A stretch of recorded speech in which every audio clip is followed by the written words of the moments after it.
The morning was gray, the kind of gray that sank into a person's bones. Clouds hung low above the little cottage, heavy and swollen with the promise of rain. Inside, the air was still, tense, the kind of silence that came before a storm. Lyra sat by the small window, hands folded in her lap, staring out at the dirt road. The forest beyond stretched endlessly, its shadows deep even during daylight. For most people, the woods meant freedom, power, connection to their wolves. For her, they were just trees. She had never shifted, never felt the rush of claws and fangs breaking free, never heard the voice of a wolf inside her head. Wolfless. Barren. Broken. Those were the names whispered about her, the names her family never tried to deny. Her younger sister, Elira, sat at their father's feet, clutching his hand. Elira was everything Lyra was not. Strong wolf. Healthy. Promised to be mated soon. She would bear cubs, give their family pride. Stay quiet, her father said, his voice sharp with nerves. He was staring at the door. His hand trembled as he stroked Elira's hair. Do not speak unless spoken to. Do you hear me, Lyra? Lyra pressed her lips together and nodded. Her throat ached, but she said nothing. She had learned long ago that silence was safer. The door banged open. The tax collector stepped inside, filling the small cottage with his sighs. His presence was like a shadow falling across the floor. He had golden eyes that glowed in the dim light, the unmistakable mark of a high-ranking wolf. His dark cloak carried the damp scent of rain and the metallic tang of iron. Everyone knew his kind. The king's wolves. Enforcers. Ruthless, unbending. Lyra's father rose quickly, bowing so low his forehead nearly brushed the dirt floor. My lord. Forgive us for not welcoming you sooner. The collector's gaze swept the room, pausing briefly on Lyra before moving to Elira. His lip curled slightly as if amused. The Alpha King has doubled the taxes this season. His voice rumbled deep, filling the cottage like thunder. By his decree. Lyra's father paled. My lord, we had a poor harvest. The rains destroyed half our fields. Please grant us more time. His voice cracked. We will pay, I swear it. The collector's golden eyes narrowed. You know the penalty for failure. His gaze lingered on Elira, who whimpered softly and buried her face against their father's chest. Lyra's breath caught. Everyone knew what it meant when the king's wolves looked at young women. Slaves. Taken to the castle. And no one ever returned. Her father's arms tightened protectively around Elira. She is promised, he said desperately. She has a strong wolf. She will bear powerful cubs for the pack. The collector's expression was unreadable, but the way his eyes glittered made Lyra's stomach knot. Then her father made the choice. His eyes darted toward her, cold and calculating. Take my eldest daughter instead. The words sliced through her like a knife. Lyra stared at him, her mouth parting in silent disbelief. Her heart hammered so loudly she thought it might burst from her chest. The collector's head tilted. The defective one? His voice dripped with mockery. She is wolfless. And barren. She is useless for breeding, her father spat, each word like a blow. Her mate cast her aside after 5 years of trying. She is no loss to the pack. Practically human already. Take her. Lyra's throat burned. She wanted to scream, to cry, to beg. But she only clenched her fists in her lap. She would not give them the satisfaction of seeing her break. She tells stories, Elira blurted out suddenly. Her small voice trembled. Beautiful stories. Lyra's heart squeezed. Elira, who had mocked her so many times for wasting hours scribbling in the dirt, now offered her last remaining talent as if it were her only worth. The collector's gaze sharpened. Stories. Her father grabbed Lyra's arm, jerking her forward. Show him. Tell him. She stumbled to her knees, staring at the floorboards. Her voice shook, but she forced the words out. I would be honored to serve Alpha King Raven in any way he wishes, my lord. The collector studied her for a long moment, his golden eyes unreadable. Finally he nodded. Very well. The defective one will do. He seized her arm, pulling her toward the door. Outside, the afternoon sun glared harshly. The air smelled of damp earth and smoke. Lyra did not look back. She did, she might shatter completely. She had always dreamed, secretly, foolishly, of being chosen for something greater. Not like this. Not as a sacrifice, not as an unwanted burden cast away. As they walked toward the waiting carriage, she thought bitterly, At least as a slave, no one will expect me to give what I cannot. No one will look at me with pity when my womb stays empty. For once she might escape the crushing weight of expectations. She clung to that thought like a lifeline, even as her heart cracked into 1,000 pieces. The journey was long and silent. Rain fell steadily, blurring the forests and villages they passed. The collector said nothing, his massive frame tense beside her. Lyra kept her eyes on the window, watching the world slip away. By dawn the carriage creaked up a steep road. When the trees parted, Lyra's breath caught. The castle loomed ahead, rising against the pale morning sky like a beast crouched on a mountain. Its marble towers gleamed white, deceptively beautiful, but the air around it felt wrong, too still, too heavy. Stories whispered of Alpha King Raven's cruelty. He was said to be ruthless, feared even by his own wolves. Some claimed he was not fully wolf at all but something darker. As the carriage rolled through the iron gates, Lyra's chest tightened. The villagers had been right to fear this place. Its beauty was a mask. The collector yanked the door open. "Move." She stumbled out, her feet landing on slick cobblestones. Instead of leading her through the grand entrance, he pulled her down a narrow side path that curved around the castle's base. The servant's door groaned as it opened, swallowing her in shadow. The air grew colder with each step as they descended into the belly of the castle. Stone walls pressed close. The air smelled of damp stone, metal, and something faintly metallic, like blood. At last they entered a low chamber. 5 other girls huddled together, their eyes wide with fear. A woman with gray-streaked hair and sharp amber eyes strode forward. Her voice was hard as iron. "Strip." The girls froze. "You belong to the king now," the woman snapped. "Your bodies, your dignity, your lives. Nothing is yours anymore. Now strip." One by one, trembling hands obeyed. Lyra forced her body to move, her fingers numb as she folded her clothes neatly. "You'll be washed," the woman barked. "The king will not have filth in his castle." They were herded into another chamber where buckets of ice-cold water crashed over their skin. Rough hands scrubbed until Lyra's skin burned. Her hair was yanked and combed, every tangle ripped free. "Hardly beauties," the woman sneered. "I doubt any of you will last the month. Save your tears. King Raven is not known for mercy." A girl began to cry softly. "Enough," the woman barked.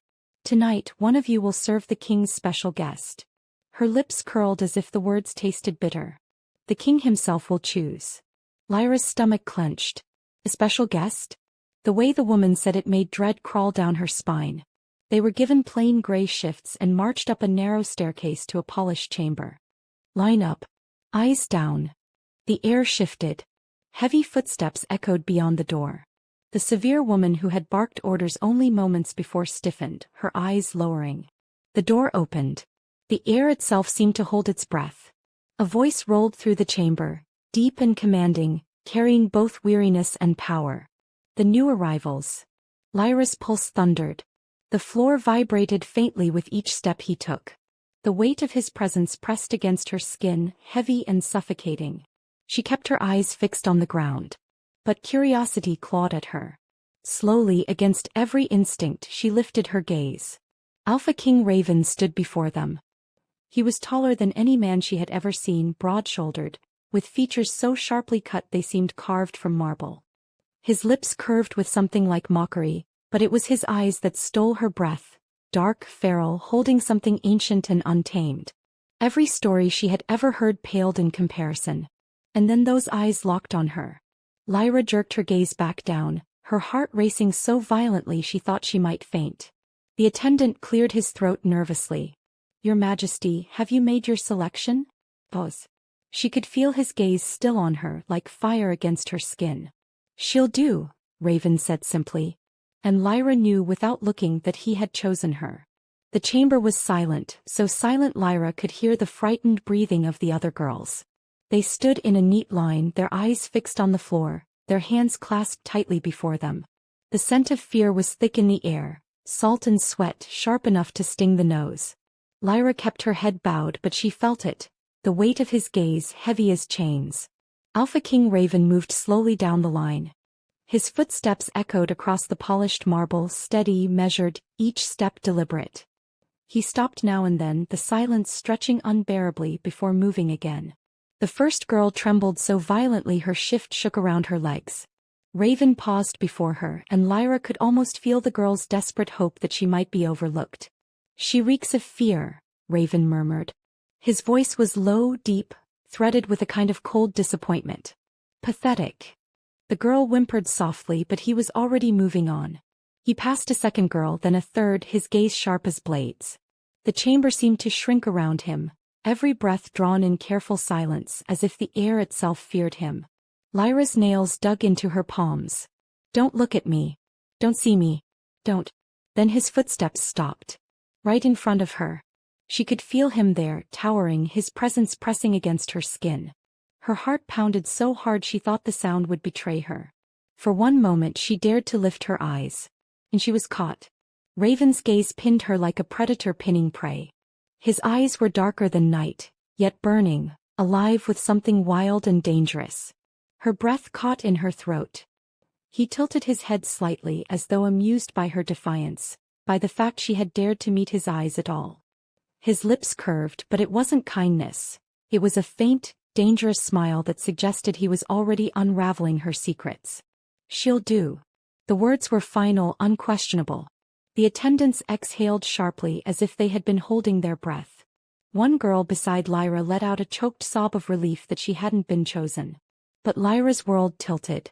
Her knees nearly buckled and she only barely managed to stay upright. The severe woman's hand clamped around her arm and shoved her forward. "Bow to your king."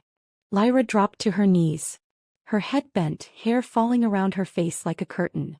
She could not see him now, but she could feel his presence looming above her, massive, overwhelming. "Rise," Raven commanded. Her body obeyed before her mind did. She stood on trembling legs, head still lowered. "Follow." The single word sealed her fate. The attendants opened the chamber door and Raven walked out first, his cloak sweeping behind him like a shadow. Lyra followed, her bare feet silent against the stone floor. The corridors twisted in endless spirals of marble and torchlight. She kept her eyes down, but her senses screamed with every step she took deeper into his world. At last they stopped before a massive oak door bound in black iron. The guards flanking it looked uneasy, their grips tight on their weapons. Raven glanced at her briefly, his gaze unreadable, then gestured. The door creaked open. "Enter." Lyra hesitated, her stomach lurching with dread. The guard's hand shoved her hard between the shoulders. She stumbled forward and the door slammed shut behind her. Darkness swallowed her whole. The air was heavy, thick with the scent of musk, blood and something darker, like magic gone wrong. Lyra's breath came in shallow pulls, her eyes straining to adjust. The chamber was vast, its high ceiling disappearing into shadows. Faint torchlight flickered against stone walls, but the corners remained dark, too dark, as if something lingered there unseen. Her heartbeat echoed in her ears. She took one cautious step forward. The stone floor was cold beneath her bare feet. Her eyes caught on a long table set with a banquet. Roasted meats, golden bread, colorful fruits glistening with juice. Candles flickered in silver holders, their light struggling to pierce the gloom. But no one sat at the table. "Is anyone here?" Lyra whispered, her voice trembling. Silence answered. And then, movement. From the shadows, a low growl rumbled, vibrating through the chamber like thunder in the earth. Her blood turned to ice. The growl became footsteps, heavy, dragging, scraping claws against stone. A shape shifted within the darkness, too large, too distorted to be human. Lyra stumbled backward, her breath catching. Then he stepped into the flickering light. The beast. Her breath tore out of her in a broken gasp. He was monstrous. Taller than any man, his limbs twisted, too long, his hands ending in clawed fingers that scraped the floor. His muzzle bristled with jagged teeth, gleaming wet. His hide was fur and scar, shifting and writhing as though his body itself was at war. But his eyes were gold fire, ancient and feral. She wanted to scream, but her throat locked. The beast's jaw cracked as he spoke, the words rumbling in a voice not meant for human tongues. "Put it on." Her gaze darted around in confusion until she saw it. A black gown shimmering faintly with threads of gold, lying across the bed that dominated the back of the chamber. She swallowed hard. "You You want me to wear it? Yes. Her legs felt like water, but she forced them to move. She snatched the gown and retreated behind a dressing screen, her trembling hands fumbling with the fabric. The gown slid over her skin like water, soft and cold. She found a necklace with it, a collar of diamonds strung like stars. Her fingers shook as she clasped it around her throat. Should I wear this too? She whispered. Yes. The weight was suffocating. He stepped from behind the screen. The beast's shadow fell across the table. His claws scraped as he shifted closer. Sit. Eat. Her knees nearly buckled as she obeyed, lowering herself onto the chair before the banquet. She picked up a piece of bread, her fingers trembling. She forced herself to take a bite, though the rich flavor turned to ash in her mouth. The beast's growl rumbled again. Do you like the dress? She nodded quickly. Yes. Her voice was barely a whisper. Stand. Her body obeyed. She rose slowly, every nerve screaming at her to run. The beast stepped into the candlelight fully now, towering over her. His massive head tilted down, his claws flexing.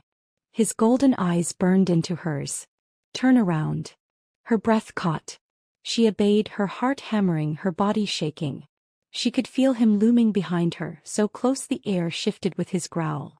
And then, her storyteller's tongue betrayed her fear. The words slipped out before she could stop them. Were you cursed? The beast recoiled as if struck.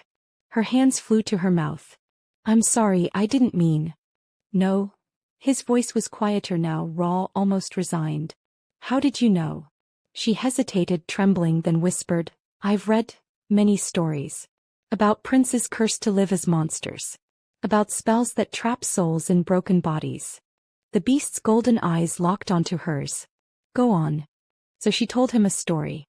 Her voice shook at first, but words were the only weapon she had, the only armor she had ever known. She spoke of a monster bound by magic, of a girl who dared speak to him instead of fleeing. Hours passed. The candles burned low. At last the beast shifted back into the shadows. Thank you, he rumbled. For your company. Relief washed through her so strongly she nearly wept. She had survived. She had lived another night. But then his voice came again, softer, almost hesitant. Will you be my wife? Her breath stilled. Her heart leapt to her throat. I cannot, she whispered, horrified. The beast rose, towering over her. Then I have no use for you. The finality in his tone chilled her blood. Desperation made her speak quickly, her mind racing faster than her fear. Wait, I can give you a riddle. Her words spilled out. If you solve it, I will be yours. If you cannot, then you must let me return tomorrow, to tell you more stories. The beast froze, his massive head tilting slightly. A riddle. Her voice steadied, a fragile courage lifting it. I am held by those who cannot touch me, broken by those who never speak me, and kept by those who never sought me.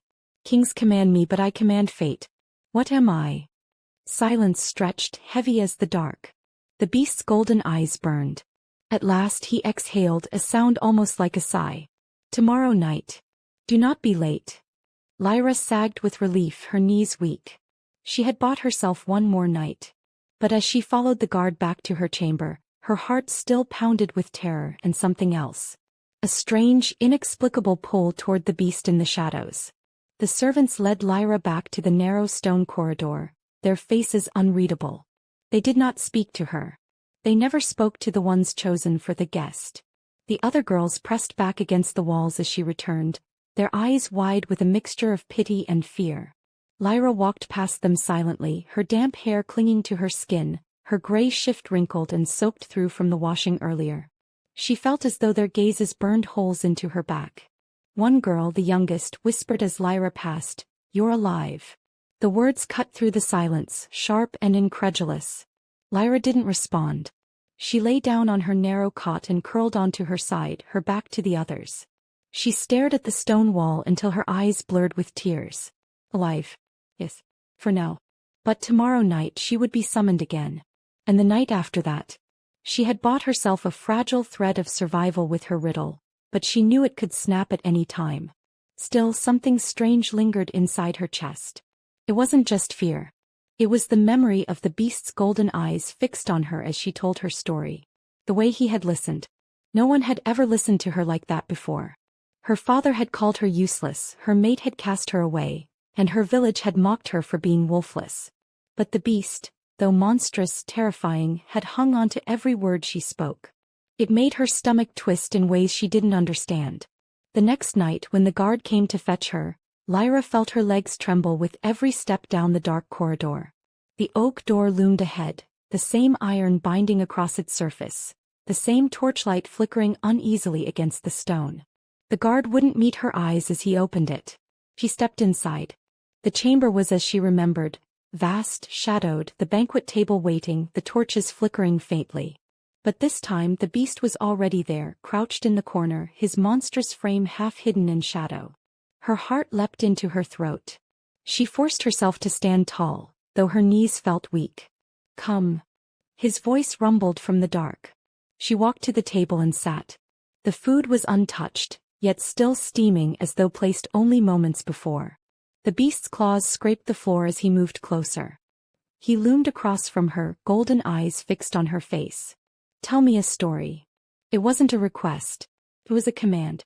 Lyra's fingers curled in her lap. She drew in a steadying breath and began, her voice trembling only slightly. "Once there was a boy who wished to be king. He was clever and strong, but his heart was full of pride. He thought power would make him loved." The beast stilled, his golden gaze unblinking. Lyra swallowed. She pressed on. But the more power he gained, the more he was feared. The people bowed, yes, but their smiles were hollow. And when the boy finally looked around him, he realized he was alone. The silence stretched, heavy, unbearable. Then the beast's low growl cut through it. "Why do you tell me this story?" Lyra's chest tightened. She hadn't meant to speak so plainly, hadn't meant to let the story mirror what she saw in his eyes. Loneliness, a hunger that went deeper than flesh. Her voice shook. "Because it is the only story I know tonight." The beast's golden eyes burned into hers for a long, terrible moment. Then to her shock he rumbled softly, almost like laughter, though it was rough and bitter. "You are bold little human." "I am not human," Lyra whispered before she could stop herself. "I was born to wolves." "You cannot shift," the beast said flatly. "You are wolfless. That makes you less than human in their eyes." Her chest ached at the truth of it. She lowered her gaze. Perhaps. But when she dared to look up again, she found the beast was still watching her closely, as though her words had unsettled him. She told him another story, then another. Hours passed. The candles burned lower, the shadows deepened, but Lyra's voice did not falter. At last, when she could think of no more tales, she fell silent. The beast leaned forward, his claws resting on the table. "Tomorrow bring me a new story. Not one you've read. One you make yourself." Her eyes widened. "Me?" "Yes. You will write it. Create it. For me." Her heart pounded. No one had ever cared for her stories. No one had ever asked her for more. "Yes," she whispered. "I will." The beast leaned back into shadow, his form fading. His golden eyes glowed like coals.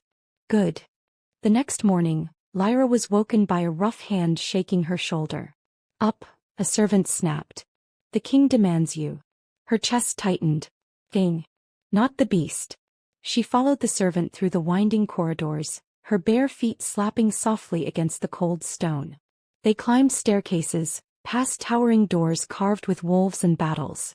She had never been this far into the castle before. At last they entered a study lined with shelves of books. Sunlight streamed through tall windows, illuminating the polished wood and gleaming floors. And there he was. Raven. The Alpha King stood near the window, sunlight spilling over his broad shoulders, his features carved in harsh perfection. His dark hair gleamed, his black cloak draped elegantly around him. By day he was every inch the king the kingdom feared. Handsome, cold, untouchable. But Lyra knew. She had seen the beast behind his eyes. Her breath caught as his gaze turned on her, sharp and unrelenting. "So," he said softly, his voice like steel wrapped in silk. "You met my guest." Lyra lowered her head quickly, bowing. "Yes, your majesty." His footsteps echoed as he crossed the room. He moved like a predator, silent yet dangerous. He stopped only a breath away from her. "And what did you think?" Her voice trembled. He was generous to me, as were you, for choosing me as his slave." His lips curved faintly, but it was not a smile. Generous. He studied her face, his gaze searching, cold. And that is all you have to say? She swallowed hard. He has requested my presence again tonight, Your Majesty. Raven's expression flickered. Curiosity, suspicion. He leaned closer, his eyes narrowing. Will you go? If it pleases you, my king. His lip curled in disdain. It makes no difference to me. That thing is no concern of mine. But his eyes lingered on her, sharp as knives, as though he were testing her. Her heart pounded. She knew the truth now, though he thought it hidden. Raven was the beast. His curse chained him to two forms, one cloaked in daylight, the other bound in darkness. Her lips parted before she could stop herself. Even beasts are allowed respect, Your Majesty. The room went still. The servant at the door paled, his hands trembling. The king's beta, standing nearby, stiffened in shock. Raven's gaze snapped back to her, dark and dangerous. He circled her slowly, his voice low, laced with threat. Respect? That beast is a stain on my kingdom. I allow it enough respect by keeping it alive. Lyra bowed her head quickly. Her voice was steady, though her heart hammered. As you say, my king. Silence stretched. At last Raven's voice cut through the air, cold and final. The gown. The jewels. Return them to the servant. Nothing in this castle belongs to you. Her throat tightened. She nodded quickly. Yes, Your Majesty. And should you speak to anyone of the beast, Raven continued, his tone a deadly whisper, I will know. And I will have you killed. Lyra lowered her gaze, her voice barely a breath. I understand, my king. He studied her one moment longer, then turned away dismissively. Take her out of my sight. The servant gripped her arm roughly, pulling her from the room. As the door closed behind her, Lyra's thoughts spun. By day Raven denied the beast. By night he was the beast. And somewhere between those two halves he was breaking. And now she was bound between them two. Lyra sat in her small chamber, knees tucked to her chest, staring at the cracks in the stone wall. The air smelled faintly of soap and damp straw, but her thoughts were elsewhere. She should have been afraid, truly afraid. She should have been planning escape, or at least praying to whatever gods still listened. Yet all she could think about was the beast's voice when he had leaned forward, his golden eyes burning. Tomorrow bring me a new story. One you make yourself. Her father had spat on her stories. Her mate had called them childish nonsense. Even Elira, who once secretly listened in the dark, had eventually laughed at her. But the beast, he had asked for more. It made her stomach knot with emotions she couldn't name. Terror, yes, but also something dangerously close to hope. That night the guard came again. The oak door groaned open. Lyra stepped into the vast chamber, her heart thudding in her chest. The beast was waiting. He crouched in shadow, claws curling against stone, golden eyes glowing like embers in the dark. Sit, he rumbled. Lyra obeyed, settling into the chair before the feast. She had brought nothing but her trembling voice and the fragile ideas she had cobbled together in her mind during the day. Her hands clasped tightly in her lap. I tried to make one. The beast leaned forward, looming across the table. Then tell it. Her lips trembled, but she began. Once there was a kingdom ruled by a prince who was never seen in daylight. They called him cursed because at night he became something else. Something terrible. The people feared him and he feared himself. The beast went very still. Lyra's voice shook, but she pressed on. But one girl, she looked at him and did not run.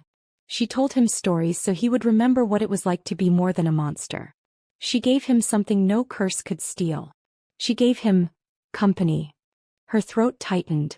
She looked down quickly, ashamed. That's all I have. Silence stretched. Then the beast rose suddenly, his massive frame unfolding. Lyra flinched, her chair scraping back against the floor. Follow me, he growled. Her heart leapt into her throat. She scrambled to her feet, her body trembling. Where? Do not ask. Follow. His claws scraped stone as he led her to the far side of the chamber. Until now she had thought the wall solid, but as he pressed one massive hand against it, a door groaned open, hidden in shadow. A draft of cool air swept out, carrying the scent of parchment and ink. Lyra's eyes widened. It was a library. A circular chamber lined from floor to ceiling with shelves. Hundreds, maybe thousands of books rested there, their spines gleaming faintly in torchlight. A desk stood by the window, quills and ink pots neatly arranged, stacks of blank parchment waiting. Lyra's breath caught. She had never seen so many books in her life. Paper had been rare in her village, precious and hoarded. To write had been a forbidden luxury. Here. The beast's voice was rough, uncertain. You said your father would not buy you books. Now you will have them. Her throat ached. Tears burned her eyes. For me, she whispered. The beast shifted uncomfortably, claws flexing. You need stories. Write them. Read them. Give them to me. Lyra pressed a trembling hand against the nearest shelf. Her chest swelled with something warm and painful all at once. Thank you, she whispered, her voice breaking. The beast's golden eyes glowed in the dim light, watching her intently. His massive claws twitched as though he longed to reach for her, but he did not. Tomorrow night, he said gruffly. Bring me a story you write with your own hand. Then he stepped back into shadow, vanishing, leaving her trembling in the glow of the forbidden library. The next day Lyra's fingers were raw from ink stains, her wrist aching from writing.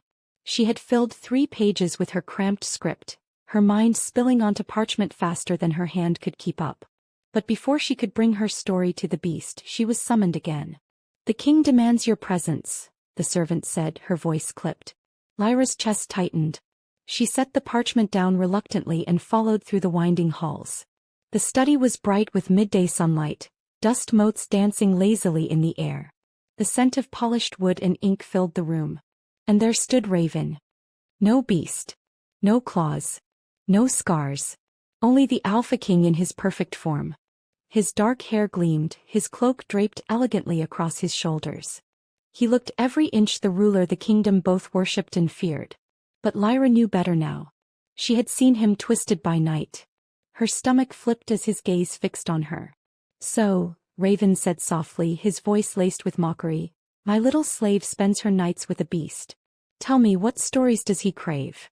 Lyra bowed her head quickly. Whatever I have to give, my king.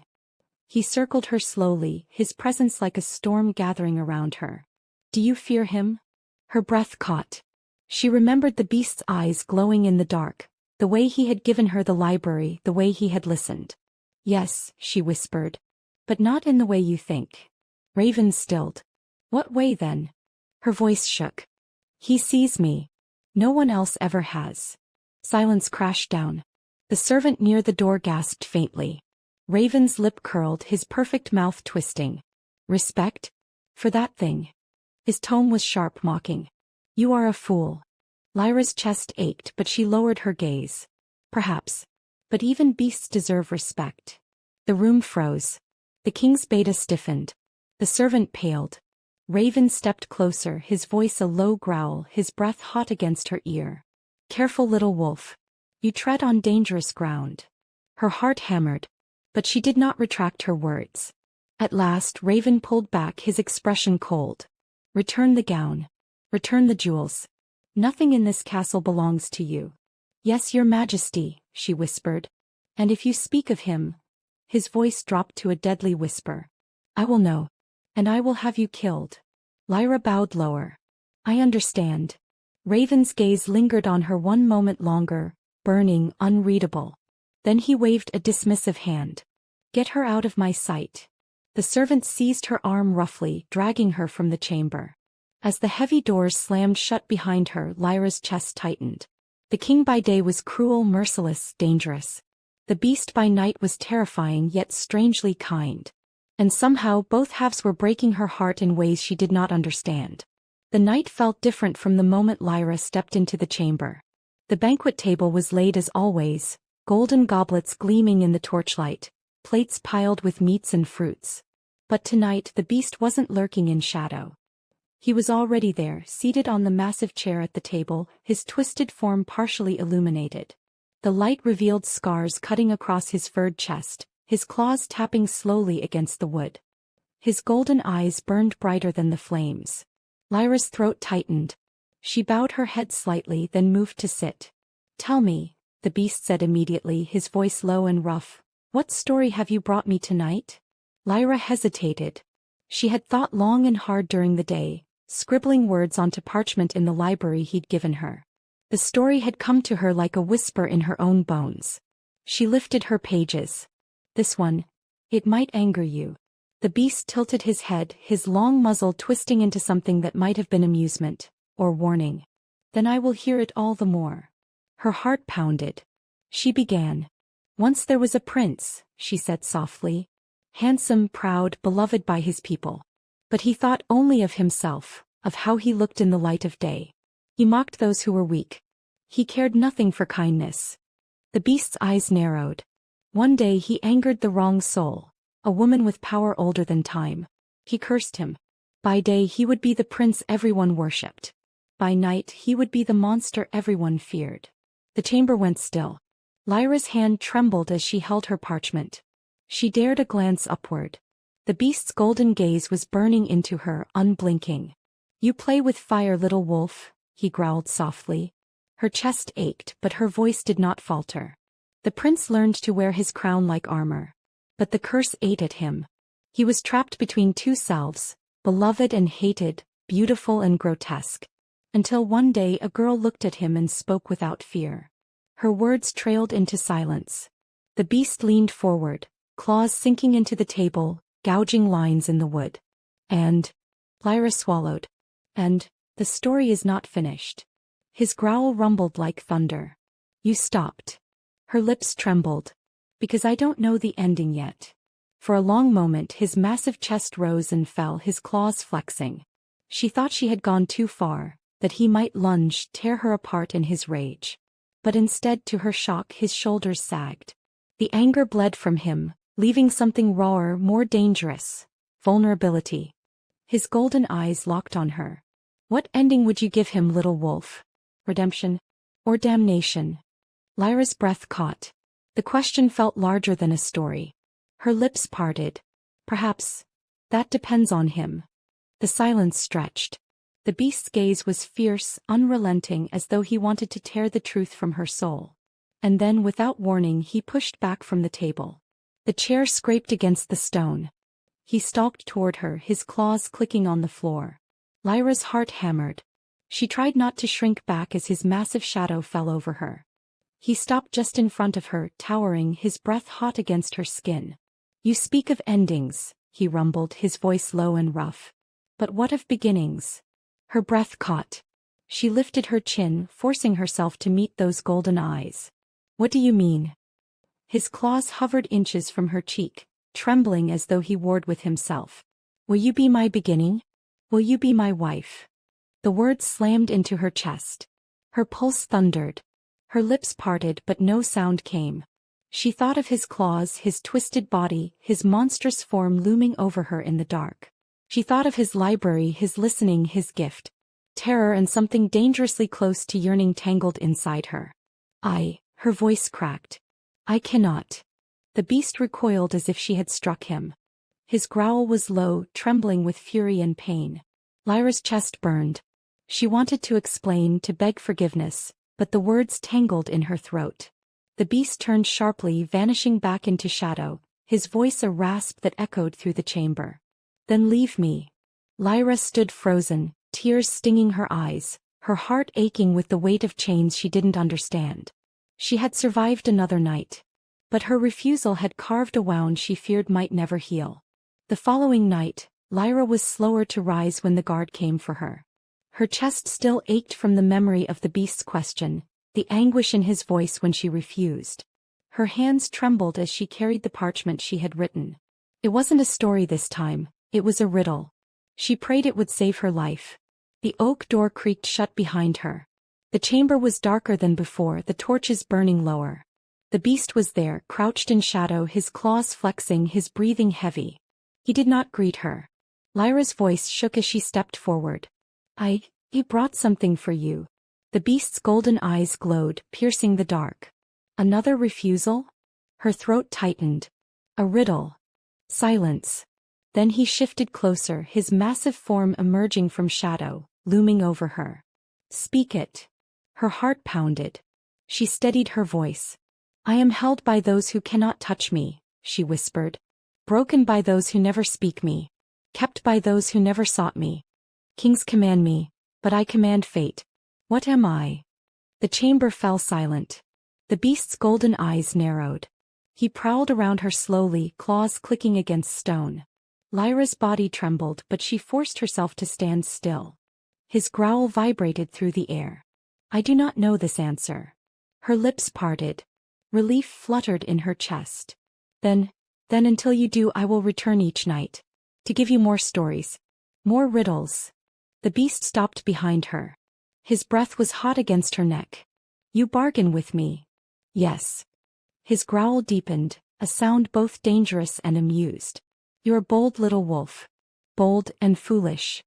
Her chest heaved. But it is the only way I know to live. Silence again, heavy, suffocating. Then the beast moved away. His golden eyes caught the dim light as he sank back into shadow. Tomorrow night, he rumbled. Do not fail me. Lyra sagged, her knees weak, her body trembling with the aftermath of fear. But in her heart a strange spark burned. The beast could not solve her riddle. And until he did, she had a place by his side. The library became Lyra's sanctuary. During the day, when servants thought her idle, she slipped into the hidden chamber with parchment and ink, losing herself in shelves that stretched higher than she could reach. Books of history, curses, wars, kings and queens long forgotten. The beast had given her this place as though it were nothing, but to Lyra it was everything. She pulled one thick tome closer, its cover cracked, its pages yellowed. The script was ancient but legible, the chronicles of the cursed king. Her heart pounded as she turned the pages. The story was there, etched in careful lines of ink. A prince, proud and cruel, who mocked a witch that begged him for mercy. He had laughed at her misery, torn down her home to expand his palace, and ordered her family dragged away in chains. The witch's curse had been swift. By day he would be everything he desired, handsome, adored, untouchable. By night he would become the beast he truly was inside. The curse would never lift until one dared to love not the king's beauty, but the beast's horror. Lyra's breath came in shaky pulls. She pressed her hand to the page as though steadying herself. Raven. He was the prince in the story. The man she saw by daylight, cold and proud, was the mask. The beast, monstrous and scarred, was the truth. And he would never be free, unless someone could love the very thing he hated most about himself. Her throat burned. She closed the book sharply, her hands trembling. Love the beast. How could anyone? And yet, she thought of his golden eyes when she told him stories. Of the way he had listened, truly listened. Of the library he had given her. The way his voice had softened when he asked her to be his wife. Her heart ached with confusion. She was terrified of him. He pitied him. And, impossibly, a part of her wanted to reach across that monstrous distance and ease the loneliness she saw in him. The sound of footsteps jolted her from her thoughts. She shoved the book back onto the shelf and turned just as the hidden door creaked open. Raven entered. Not the beast but the man, Alpha King Raven, perfect and cold in daylight. His eyes scanned the room, then fixed on her. You found it. His voice was flat, unreadable. Lyra's heart hammered. She bowed her head quickly. Yes, my king. He crossed the floor in long strides, stopping inches away. His presence was suffocating, his shadow falling over her. What did you read? Her lips trembled. If she admitted too much, he might kill her. He lied, he might know. I read about curses, she whispered. His eyes narrowed dangerously. And Lyra's hands clenched at her sides. She forced the words out. That pride can destroy even the strongest kings. For a long moment, silence crushed the air between them. His gaze burned into her, sharp as a blade. Then, to her shock, his lips curved faintly. Not in mockery, something sadder, more bitter. You are braver than most, he said softly. Her chest ached. She wanted to reach for him, to bridge the impossible space between king and slave, man and beast. But she lowered her head instead, her voice barely a whisper. Why do you hide him? Raven stiffened. Lyra's heart raced, but she pressed on. The beast. Why do you treat him as though he is separate from you when I know he is you? His hand shot out, gripping her chin, forcing her to meet his eyes. His gaze blazed with fury and something else, fear. Do not speak of him, he snarled. Do not ever speak of him again. Her breath trembled, her heart pounding against her ribs. But she whispered anyway, "I don't fear him the way you think I should." Raven froze. For a moment the mask cracked. She saw it, the fracture in his perfect, untouchable facade. The exhaustion. The shame. The ache. Then he released her sharply and turned away, his cloak sweeping behind him. "Leave," he commanded, his voice rough. Lyra fled, but her heart burned with a truth she could no longer deny. The beast was Raven. And Raven was the beast. And somewhere between the two her own heart was already chained. The announcement came like a blade to the chest. Lyra was sweeping the corner of the library when she overheard two servants whispering near the hall. "The king is to be married." Her hands froze on the broom. "To the daughter of High Alpha Drenner. A grand wedding to unite the packs." The other servant giggled nervously. "They say it will be the event of the decade." Lyra's chest tightened so painfully she thought she might collapse. She forced herself to finish her work, her movements mechanical, but inside she was breaking. A marriage. Of course. He was a king. Kings married princesses, Alpha's daughters, women who could give them heirs. Not wolfless slaves with nothing to their name but barren wombs and broken hearts. Still the knowledge tore her apart. That night when she was brought to the beast's chamber, she could not hide the redness in her eyes. The beast noticed immediately. His golden gaze narrowed. "You have been crying." Lyra shook her head quickly. "No. Do not lie to me." His growl was low, dangerous. Tears welled in her eyes again, unbidden. "You are to be married." The beast stilled. His claws flexed against the table. "You heard," he said flatly. Lyra's chest heaved. "Is it true?" Silence stretched, heavy and suffocating.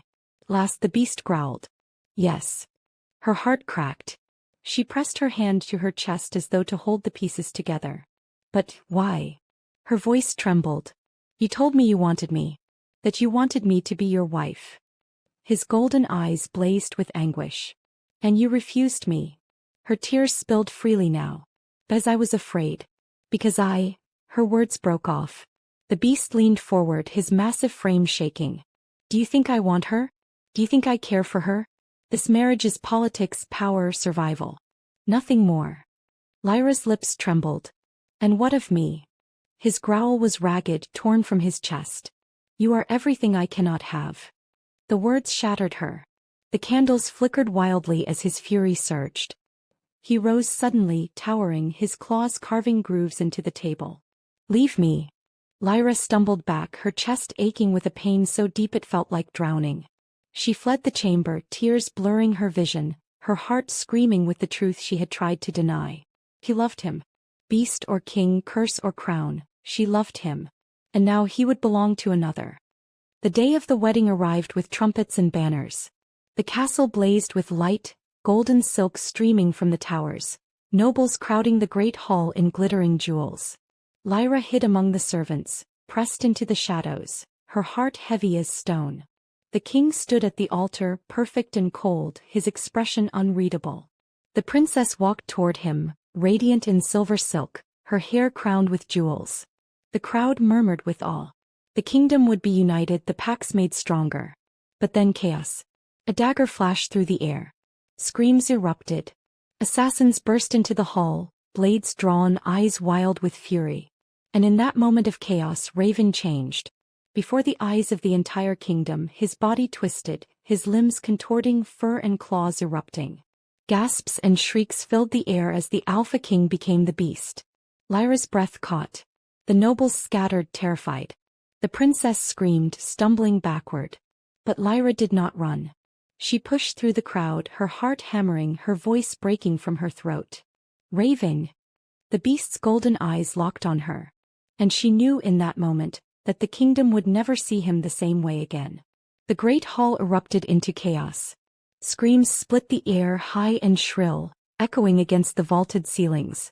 Nobles in silks and jewels shoved each other in panic, their golden goblets toppling, their fine gowns torn in the frenzy to escape. Servants dropped trays, food and wine spilling across the marble floor. But all Lyra saw was him. Raven's body writhed and cracked, twisting in front of the altar. His jaw elongated with a sickening snap, his claws tearing through the sleeves of his ceremonial cloak. The fabric split, shredded as fur spread across his chest and arms. The Alpha King was gone. In his place stood the beast. Golden eyes burned like fire in the darkness of his monstrous face. His snarl shook the hall, rattling the chandeliers overhead. The nobles shrieked in horror. The princess collapsed against the steps, sobbing. Guards raised their weapons but faltered as Raven's massive claws scraped the marble, the sound sharp and grating like steel on stone. "Monster!" someone screamed. "The stories are true."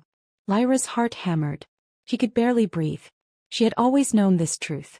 But to see him revealed, to watch his nightmare body laid bare before the entire kingdom, was unbearable. The shame etched into his golden eyes was a wound deeper than any blade.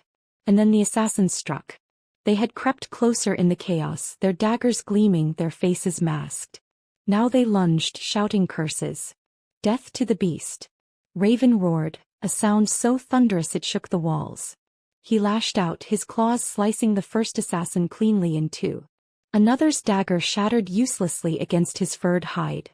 He moved like a storm unleashed, swift and violent, his roars drowning out the chaos. But there were too many. Blades flashed. Arrows hissed through the air. Lyra's body moved before her mind could think. She shoved through the fleeing nobles, her breath ragged, her heart screaming in her chest. "Raven!" His golden eyes snapped to her, wild and blazing. She froze, her breath catching. In that moment she was certain he would kill her too. But he didn't. The beast hesitated. His massive chest heaved, his claws dripping with blood. His golden gaze burned into hers and something deep inside them both shifted. One assassin lunged at his back. "No!" Lyra screamed. She sprinted forward, grabbing a fallen goblet and hurling it with all her strength. It struck the man's face, breaking his aim. Raven whirled, his claws sweeping through the assassin's body like paper. Silence fell in the aftermath. The surviving assassins fled, their courage shattered. The nobles cowered in corners, whispering prayers, their gazes darting between the beast and the girl who had dared cry his name. Raven stood in the center of the hall, his monstrous chest rising and falling, his golden eyes locked only on Lyra. She trembled. Her body screamed at her to run. But her heart pulled her forward. She took one step toward him. Then another. The crowd gasped. "Lyra, no," someone whispered. But she didn't stop. Her voice broke as she whispered, "Raven." The beast's growl rumbled deep, pained, raw. His claws flexed, scraping the marble. His eyes burned with shame, with fury, with longing. "Do you see now?" he snarled, his voice a jagged rasp. "This is what I am. This is what I will always be." Lyra's tears spilled hot down her cheeks. "I see you." The hall held its breath. Lyra's legs shook as she crossed the last distance. She stood before him now, dwarfed by his monstrous frame, the stench of blood and smoke thick in the air. His claws gleamed inches from her skin. One swipe, one loss of control and she would be gone. But she did not move back. Her voice shook, but she spoke anyway. "You are not just the king. You are not just the beast. You are both. And I," her throat tightened. "I love you." The words echoed through the hall, shocking even herself. The nobles gasped. The princess's sobs turned to silence. Even the guards froze, their swords trembling in their hands. The beast reeled back as though struck. His golden eyes widened, blazing with disbelief. "You've what?" His voice cracked, raw with something deeper than rage. Lyra's tears fell freely. Her voice grew stronger with every word. "I love you. Not only the man you show by day, not only the beast you hide at night. I love all of you. Raven, cursed or crowned, beautiful or broken, you are mine." The beast staggered backward, his claws curling as if trying to hold the impossible. His massive frame shook. No, his growl was ragged, desperate. "You don't understand. If you love me, you love this." He struck his chest with a clawed hand, tearing fur and flesh. Blood spattered the marble. "This monster. This curse." Lyra's heart ached. She stepped closer, ignoring the gasps from the crowd. Slowly, carefully, she reached up with trembling hands. And she touched him. Her palm rested against the beast's furred chest, over his thundering heart. Warmth pulsed beneath her fingers, wild and unsteady. "I love you," she whispered again. "Not despite this. With this. Because it is you." The beast's body shuddered violently. His golden eyes burned brighter as though aflame. For a breathless moment the hall seemed to dissolve. There were no nobles, no assassins, no frightened whispers. Only Lyra and Raven, her trembling hand against his heart. Then it happened. Light burst from the place where her palm touched his chest. Blinding, searing, flooding the hall with golden radiance. The beast roared, a sound of agony and release, his massive frame convulsing. His claws twisted, his muzzle cracked and reshaped, his fur receding into flesh. The hall was filled with cries of awe and terror as the monstrous form melted away. And when the light faded, a man fell to his knees before her. Raven. But not the cold, untouchable king of daylight. Not the beast of the shadows. He was something new, something whole. His body bore faint scars where the curse had torn him apart, but his eyes were the same golden fire, raw and unhidden. He lifted his head, his chest heaving, his gaze locking on hers. "You broke it," he whispered, his voice shaking. "Your love, you broke it." Lyra's tears streamed as she sank to her knees before him, cupping his face in her hands. "No," she whispered. "You did. You chose to believe you could be loved. That is what broke it." His lips trembled. For the first time his mask shattered completely. Raven, the man, the beast, the king, bent his head into her hands and wept. And in the hush that followed, the kingdom watched as their cursed alpha king clung to a wolfless, barren girl in a torn servant's shift, who had just saved him with nothing but her love. The hall was silent in the wake of the light. Silent except for Raven's ragged breathing and Lyra's quiet sobs as she cradled his face. The curse was broken. But instead of relief, a storm gathered in the eyes of the nobles. "He is dangerous," someone whispered. "He deceived us all," another cried. "Our king is a monster," a third spat, the word sharp as a dagger. Fear spread like fire.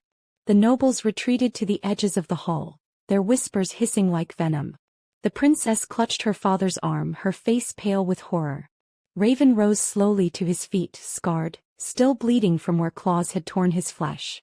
But he stood taller than them all, his golden eyes burning with a strange, unshakable clarity. "You have seen me," he said, his voice carrying through the hall. It was not the cold, perfect mask of the king nor the guttural rasp of the beast. It was something new, something whole. "This is the truth of who I am. No more masks. No more lies." But instead of cheers, his words were met with silence. Then, "Monster." The insult rang out, shattering the fragile calm. Others took it up, their voices growing louder, angrier. "Monster. Abomination.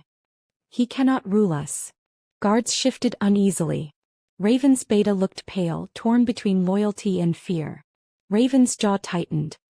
He glanced at Lyra, whose tear-streaked face looked up at him with unshakable faith. He took her hand. His voice lowered so only she could hear. "We cannot stay." She nodded, her fingers tightening around his. They fled the hall together. The days that followed were a blur of whispers and threats. Nobles conspired in dark corners, vowing to depose him. Rivals from distant packs scented weakness in the air. Even within the castle walls, Lyra could feel the hostility pressing closer. Finally, one night Raven entered her chamber. His clothes were simple now, his cloak discarded, his crown left behind. "We must go," he said. Lyra rose from her cot. "Go where?" His eyes burned with determination. "Away from this place. Away from their judgment, their fear. If they will not have me as king, then I will not beg for their acceptance. I will not wear chains to please them." Her chest ached. She thought of the library, the hidden corridors, the places that had become her strange sanctuary. But when she looked at Raven, she knew she could not let him go alone. "I will follow you," she whispered. Raven's jaw clenched, as though the weight of those words struck him deeper than any blade. He reached for her hand, gripping it tightly. "Then we go together." They left under cover of night. No crown, no guards, no procession. Only two exiles. One once a cursed king, the other once a discarded daughter.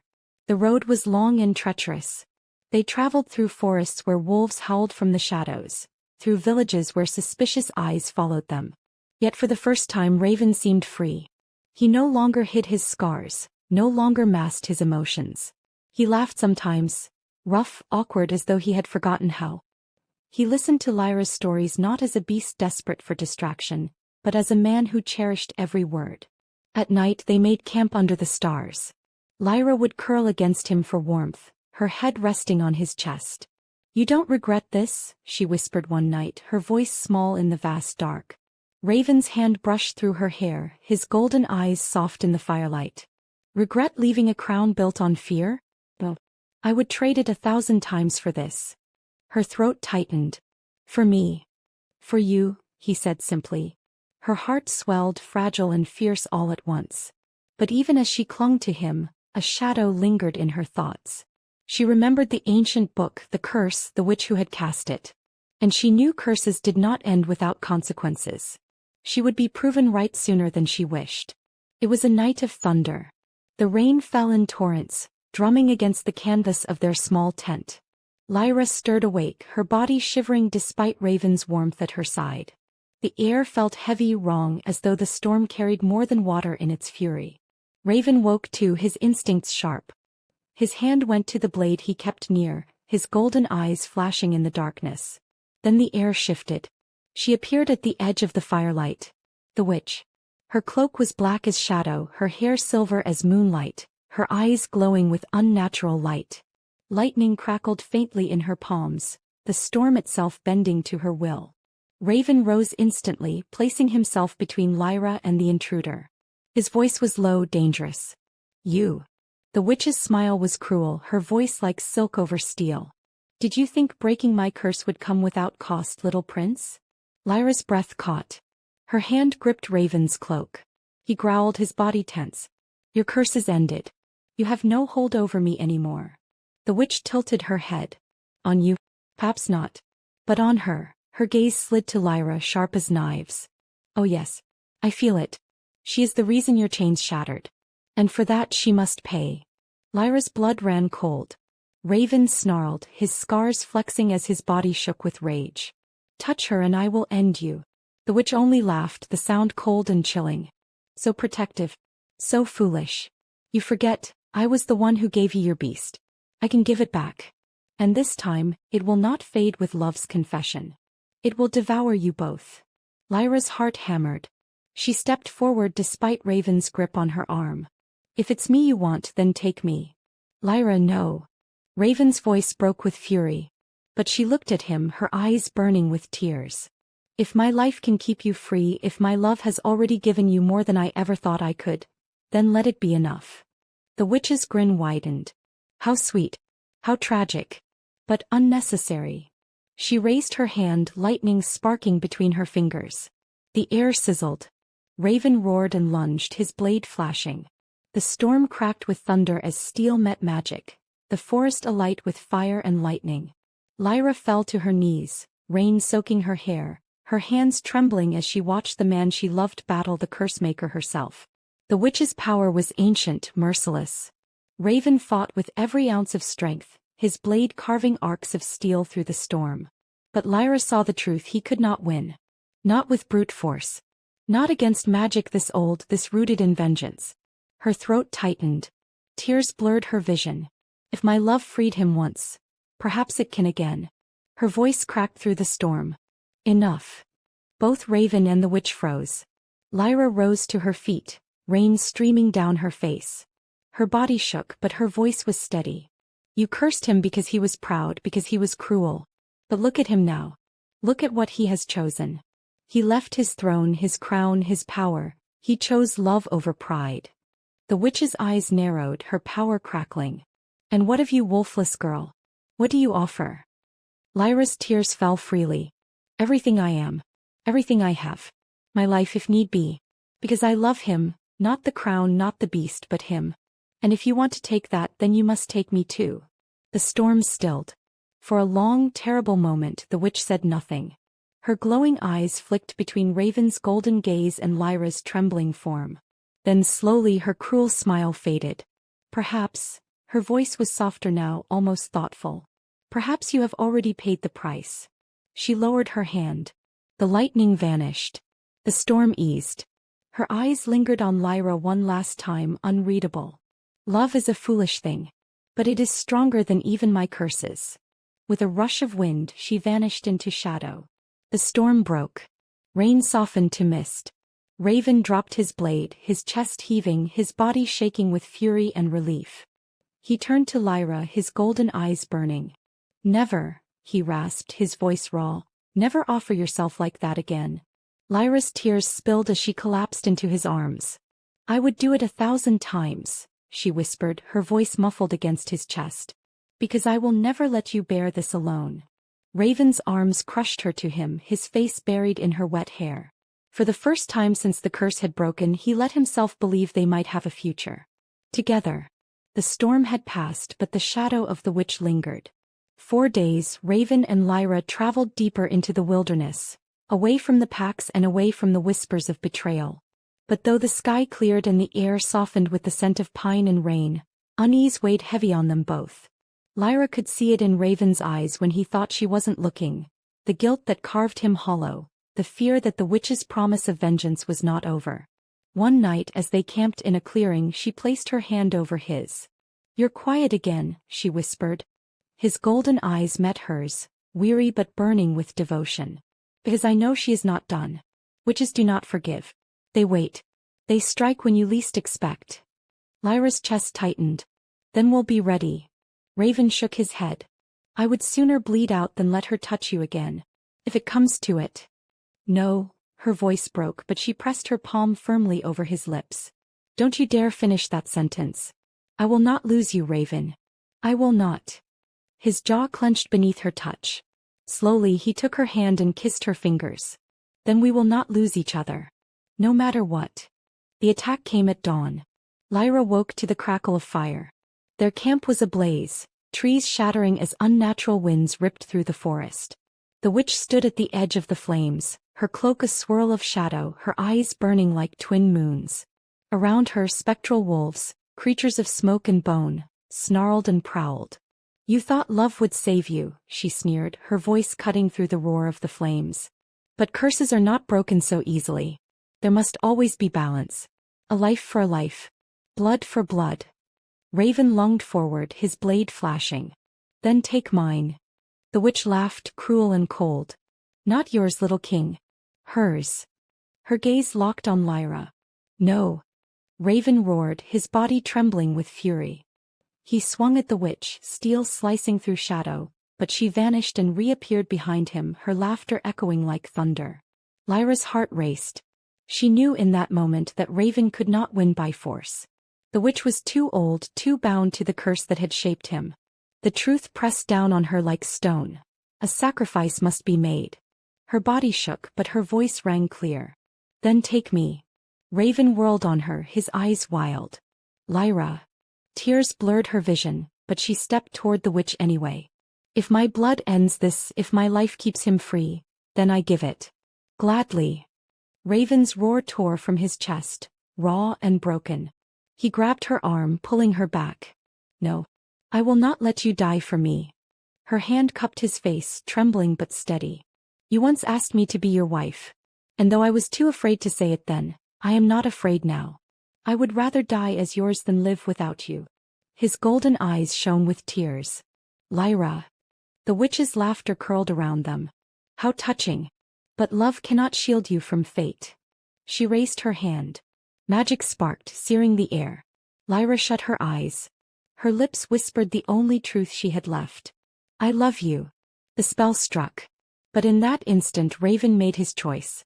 He moved faster than she thought possible, his body slamming into hers, shielding her from the witch's power. The magic tore through him instead, his roar of agony shaking the forest. "Raven!" Lyra screamed, clutching him as his body collapsed in her arms.